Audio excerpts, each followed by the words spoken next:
രവി സാറുണ്ടോ? ആ രവിയുടെ ബാങ്കിൽ പോയി. ആണല്ലേ? അല്ല വിളിച്ചിരുന്നു, അപ്പൊ ഇവിടെ ഉണ്ടാവും വരാൻ പറഞ്ഞിരുന്നു.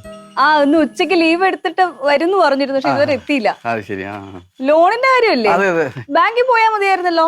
അല്ല, സാറിന്റെ ബാങ്കിൽ നിന്നല്ല ലോണ്, വേറെ ബാങ്കിൽ നിന്നാണ് ലോൺ എടുക്കുന്നത്. അപ്പൊ ഈ ലോൺ എടുക്കുമ്പോൾ 2 എംപ്ലോയി ജാമ്യം നിൽക്കണമല്ലോ. അപ്പൊ ഒരാള് എന്റെ ഒരു വകയിലൊരു അനിയനുണ്ട്, ഒരാള് സാറ് കൂടി നിക്കാന്ന് പറഞ്ഞായിരുന്നു. ലോൺ ശരിയാക്കാനല്ലേ, ജാമ്യം നിൽക്കാനാണ്? അതെ അതെ. രവിയേട്ട സമ്മതിച്ചോ അതിന്? അല്ല, നിക്കാന്ന് പറഞ്ഞായിരുന്നു. സമ്മതിച്ചോ? പറഞ്ഞായിരുന്നു. ഉണ്ടോ? ഇല്ല രവിയേട്ട ഇല്ല, എത്തിയിട്ടില്ല. ഒരു കാര്യം ചെയ്യൂ, ഒന്ന് രവിയേട്ടനെ ഫോൺ വിളിച്ചിട്ട് വന്നാ മതി പിന്നീട്. അല്ല, ഞാൻ വിളിച്ചിരുന്നു, അപ്പൊ ഉണ്ടാവും പറഞ്ഞായിരുന്നു. ഇപ്പൊ എത്തിയിട്ടില്ലല്ലോ. അപ്പൊ ഞാൻ വെയിറ്റ് ചെയ്താലോ? വെയിറ്റ് ചെയ്യാം. അല്ല വേണ്ട, പോയിട്ടേ കുറച്ചു നേരം കഴിഞ്ഞ് ഞാൻ രവിയേട്ട വരുമ്പോ വിളിക്കാൻ പറയാം. അങ്ങനെയാണെങ്കിൽ അല്ലെ ഞാൻ വെയിറ്റ് ചെയ്തിട്ട് വിളിച്ചാലോ?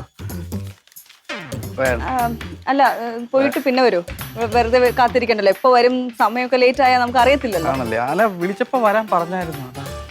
ഒരു അരമണിക്കൂർ കഴിഞ്ഞിട്ടേ ഒന്നുകൂടെ വിളിച്ചിട്ട് വന്നാ മതി. ശരി.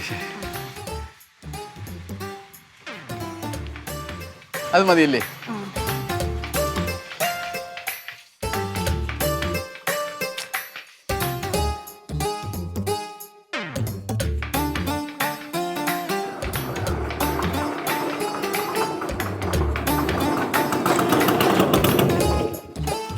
എന്ത് പണി വല്ലാതിരിക്കുന്നത്? പിള്ളേരുമായിട്ട് വല്ല വഴക്കുള്ള ഉണ്ടായോ? രവിയേട്ട ഇപ്പൊ കള്ളം പറയാനും തുടങ്ങിയല്ലേ? കള്ളോ? രവിയേട്ടന്റെ കൂട്ടുകാരൻ എന്തിനു വന്നെന്ന് പറഞ്ഞേ? ആര്? രവിയേട്ടന്റെ കൂട്ടുകാരൻ ബാങ്കിന്റെ കാര്യത്തിനൊന്നും പറഞ്ഞു വന്നത്. ആ ലോണിന് കള്ളം പറയാൻ തുടങ്ങിയല്ലേ എന്റെ അടുത്ത്? എന്ത്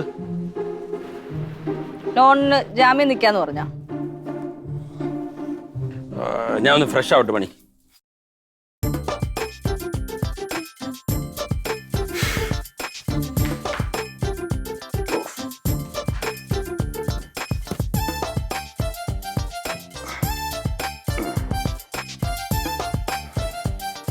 രവിയേട്ടാ, ഇന്നലെ രവിയേട്ടനെ അന്വേഷിച്ചു വന്ന ആളില്ലേ, അയാൾ എന്തിനു വന്നെന്നാ പറഞ്ഞോട്?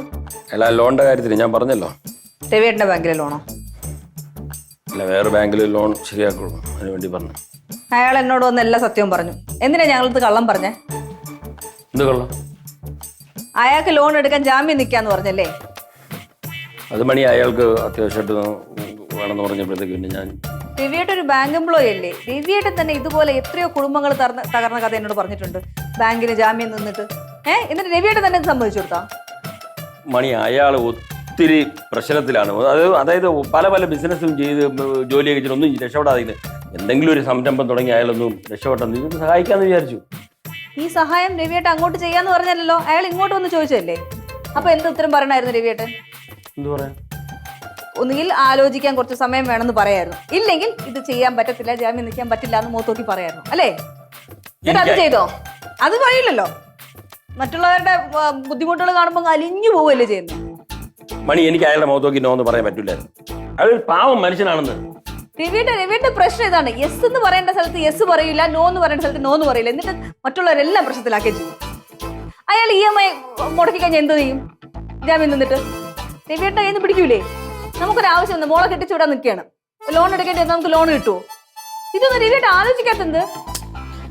രവിയേട്ട എപ്പോഴും രവിയേട്ടനെ മറ്റേ എല്ലാവരെയും ഗുഡ് ബുക്സിൽ വേണം, എല്ലാവരും നല്ല പിള്ളയാണ്, ആരെങ്കിലും ഒരു കാര്യം ചോദിച്ചാൽ ഉടനെ ചെയ്തു കൊടുക്കാന്ന് പറഞ്ഞാൽ നല്ല പേര് കിട്ടുമല്ലോ. മണി, ഒരു സഹായം ചെയ്യാന്ന് പറഞ്ഞു, അതിന് ഇത്ര പ്രശ്നം എന്താണ്? ഈ സഹായം ചെയ്ത അവസാനം നമ്മുടെ അവസ്ഥ എന്താണെന്ന് ആലോചിച്ചില്ലല്ലേ? നിങ്ങൾ ഇടന്നിങ്ങനെ വഴക്കുണ്ടാക്കില്ല, കാര്യങ്ങൾ മനസ്സിലാക്കാതെ പെരുമാറുന്നു നോക്കച്ചൻ. അച്ഛനമ്മയ്ക്ക് അറിയാല്ല, അതുകൊണ്ടാണ് പറയുന്നത്. അമ്മയ്ക്ക് അറിയാലോ മണി. എനിക്ക് അപ്പൊ അയാളോട് നോ പറയാൻ പറ്റില്ല. നോ എന്ന് പറഞ്ഞേ പറ്റുള്ള രവിയേട്ട. ചില സാഹചര്യങ്ങളിൽ നോ പറയണം. എല്ലാരും നല്ല പിള്ളേരായിട്ട് നിൽക്കാൻ പറ്റില്ല എപ്പോഴും എല്ലാ കാലവും. ചിരിയും മൊഴിയും ചേരും തട്ടുപൊളിപ്പൻ കൂടാണേ. എന്നിഷ്ടം നിന്നിഷ്ടം ഒത്താലോ തന്നിഷ്ടം പിടിപലി കളി ചിരിപൂരം മുരളയ്ക്കു പേര്.